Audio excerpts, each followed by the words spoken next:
So check point ಇದ್ರೂ ಗಾಡಿ ನಿಲ್ಲಿಸದೆ ಒಂದು ಗಾಡಿ ಎಸ್ಕೇಪ್ ಆದಾಗ ಪೊಲೀಸವರು ಸೈಲೆಂಟಾಗಿ ಸೀಕ್ರೆಟಿವ್ಲಿ ಪೊಲೀಸ್ ವೆಹಿಕಲ್ ಬಿಟ್ಟು ಒಂದು ನಾರ್ಮಲ್ ವೆಹಿಕಲಲ್ಲಿ ಅದನ್ನು ಫಾಲೋ ಮಾಡ್ಕೊಂಡು ಹೋಗ್ತಾರೆ. ಆ ಗಾಡಿ ಮೆಟಾಮಾರೋಸಿಸ್ ಸಿಟಿಯ ಔಟ್ಸ್ಕರ್ಟ್ಸಲ್ಲಿರುವಂಥ ಒಂದು ಫಾರ್ಮ್ ಹತ್ರ ನಿಲ್ಲುತ್ತೆ.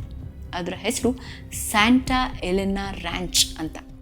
ಅಲ್ಲಿ ಒಬ್ಬ ವಯಸ್ಸಾಗಿರೋ ವ್ಯಕ್ತಿ ಕೆಲಸ ಮಾಡ್ತಾ ಇರ್ತಾನೆ. ಅವನು ಆ ಫಾರ್ಮ್ನ ಕೇರ್ ಟೇಕರ್ ಡೊಮೆಂಗೋ.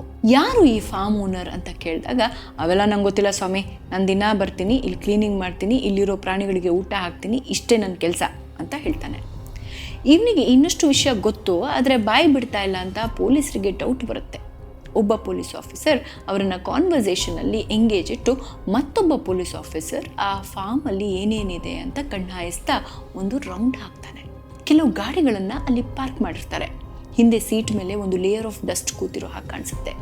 ಸೂಕ್ಷ್ಮವಾಗಿ ಗಮನಿಸಿದ ಮೇಲೆ ಗೊತ್ತಾಗುತ್ತೆ ಅದು ಗಾಂಜಾ ಸಾಗಿಸ್ಬೇಕಾದ್ರೆ ಆ ಎಲೆಗಳಿಂದ ಉದುರಿರುವಂಥ ಡಸ್ಟ್ ಅಂತ. ಮತ್ತು ಕಾರ್ ಸೀಟ್ ಕೆಳಗಡೆ ಒಂದು ವಿಚಿತ್ರವಾದಂಥ ಸ್ಟ್ಯಾಚ್ಯೂ ಕಾಣಿಸುತ್ತೆ. ಒಂಥರ ರಾಕ್ಷಸನ ಥರ ಕಾಣೋ ಮೂರ್ತಿ ಅದು. ಆ ಆಫೀಸರ್ಗೆ ಇದು ಯಾವ ಥರ ಸ್ಟ್ಯಾಚ್ಯೂ ಅಂತ ಅರ್ಥ ಆಗಲ್ಲ. ಬಟ್